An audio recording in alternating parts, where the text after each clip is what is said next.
Yat Etinea Masananishla, this is Navajo Grandma. There is a question that was presented by TheSadWoman. Okay, she is the subscriber, and she asked, do you have advice for reconnecting people? How can I remain respectful during my learning process? Okay, so I want you to see this. There you go. What you need to understand about Grandma is that Grandma is not a psychologist, okay? We are going to look at this situation from a Danae's point of view. Now let's define what Hojon is. Hojon is a Dene word referring to a traditional belief system and philosophy of wellness that guides the thoughts. Often translated as balance and beauty, the concept of Hojon carries with it an important emphasis of the state of harmony. From a Dene's point of view, and what my grandfather has taught me, when you are in disharmony, you need to replace what you lost. And that's what Hojon does. When there is a loss in Hojon, due to emotional or physical or spiritual stress, whatever it is, the Dene people sometimes will go and have a ceremony called Hojonja Nahaga. And the reason why I'm saying that is because you're reconnecting with people, meaning there has been some Hojon that has been lost. You've disconnected. I will also read this to you. These are the steps. And because it's when you are reconnecting, we are looking at this from a perspective that we are repairing estranged family ties. These principles are the same for all, okay? There are 9 ways to reconnect with family. Now, emotions run high during an argument. We say something we don't mean. Tragedy strikes and drives families apart. Or life gets busy and we don't make time to keep our relationship strong. There are lots of reasons that loved ones drift apart, but a few powerful strategies are all it takes to bring them back together. Whether you want to rekindle a romantic relationship or repair estranged family ties, the principle of reconnecting with family members are the same. It's all about communication, honesty, and shared experiences.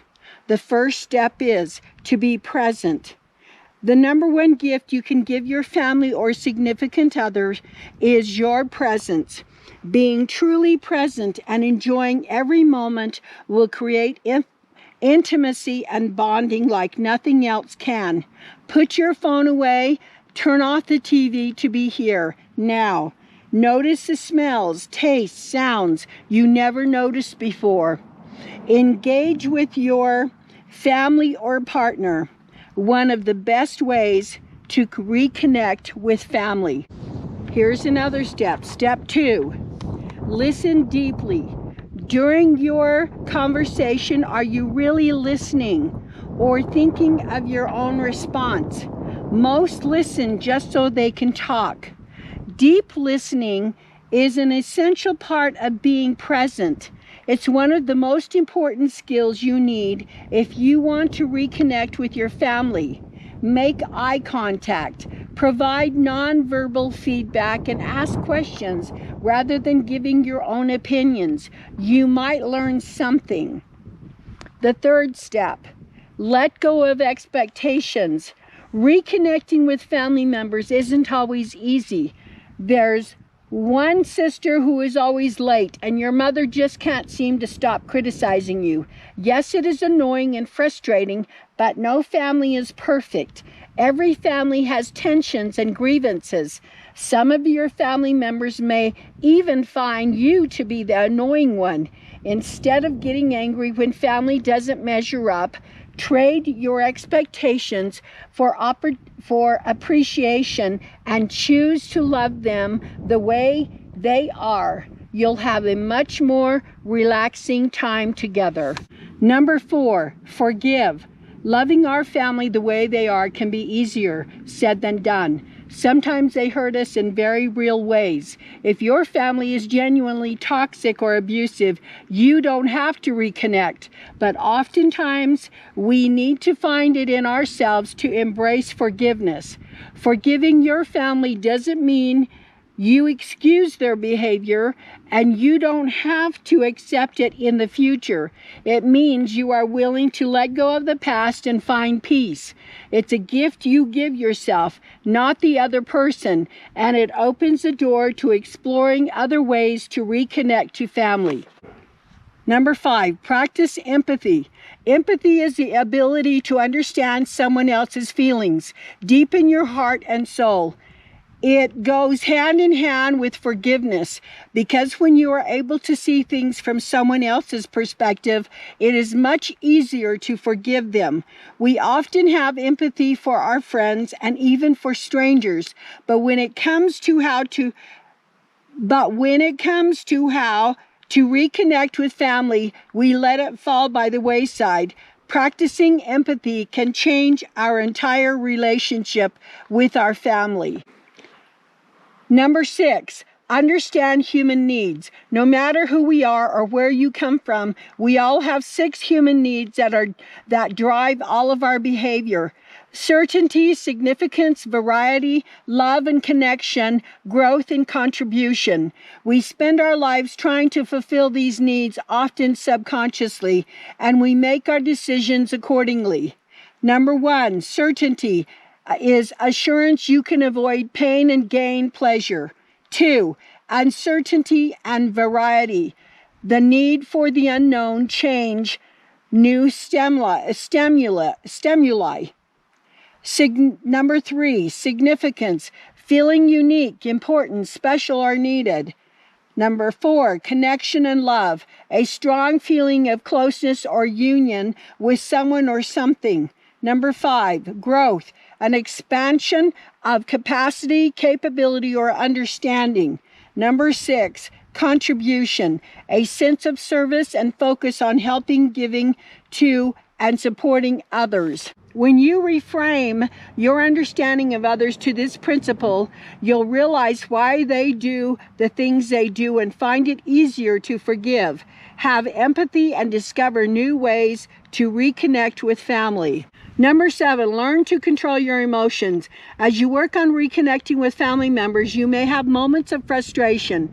Maybe you've had a long day at work and are finding it difficult to be present, or your partner does that one thing you really can't stand. This is when it is most difficult and most important to control your emotions.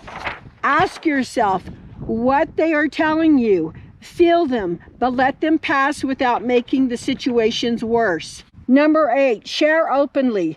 Building an environment of trust and respect is key how to reconnect with family. It starts with being honest with yourself about your own needs, desires, and how you want to experience your relationships. If you really want to reconnect, you'll have to admit past mistakes and have your family members do the same. This can be especially difficult if your trust has been betrayed, but that just makes it all the more crucial. Number 9, start new traditions. Remember that your past is not your future unless you live there. Reconnecting with your loved ones is about moving forward, not living in the past. The holidays are the perfect time to discover new ways to reconnect with family. Do something extra special with your family or partner on your anniversary. Shared experiences provide the bonding time you need to rediscover lost relationships. Ready to reconnect with family and friends?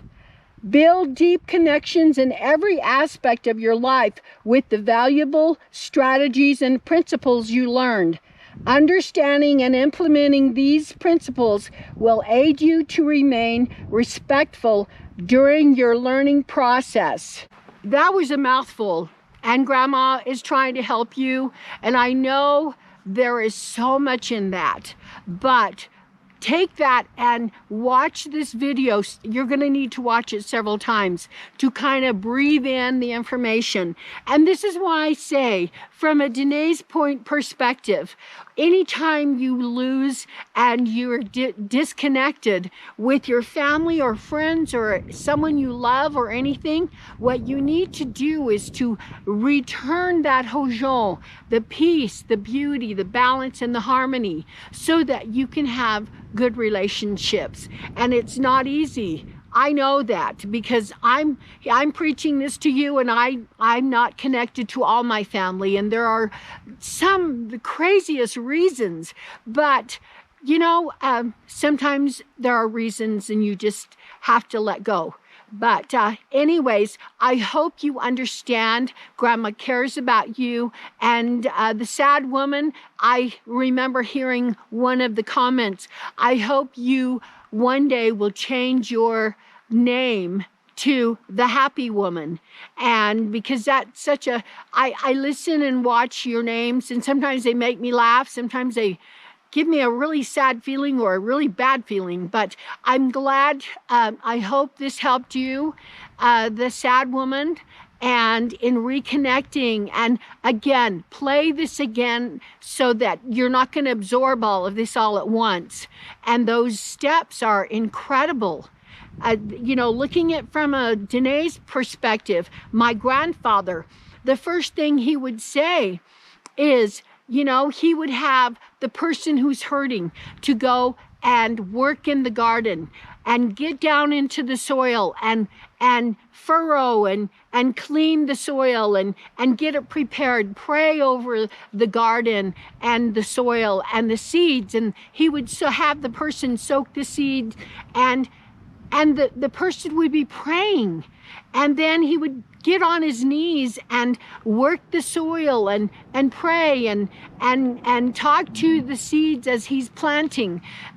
That was one method he taught, and it was just incredible. And my grandfather used to say, just look in their eyes in the beginning and look at their eyes in the end, and it's a total change. As well as, you know, he went through methods of serving others and how you serve and you forget yourself and to help others. And there was just all of that hojon. You want to bring it back. And remember, when you were smudging, we say, pa, pa, pa. Let go of that, you know, everything that you blamed and you hurt and all of that. Let it go. Let it go. And it's not always easy. If you've been abused, it's not easy. That is just fact. And so, but you can work through it. You can work through it. And every day you have a new lease on life every day. And you just keep at it. You don't give up. And those things pay off. And you can rewatch these videos and think of the hojon. You know, try for peace, beauty, balance, and harmony in all that you do. That's why Grandpa always said, you pray 24 hours a day. You're praying as you walk. You pray as you sit. You pray and think. Be thankful when you're breathing, when you can see, when you see and you're talking, or all of the wonderful blessings you have. And that kind of takes the fray off of the horrible lives. And I know the world is spiraling. That's all I say. It's spiraling down here. Anyways, and it's not good. But in our world, let's strengthen ourselves, and that we can stand even when things are falling apart around us, that we have a strong foundation through our prayer, that we can make it through and be a blessing and a savior to others. I feel like saying amen to this, but that is it. Long, big, thank you for this I tell you, this is a deep video, but thank you so much to the Sad Woman, and hopefully we'll call you a happy woman next time. Ha going at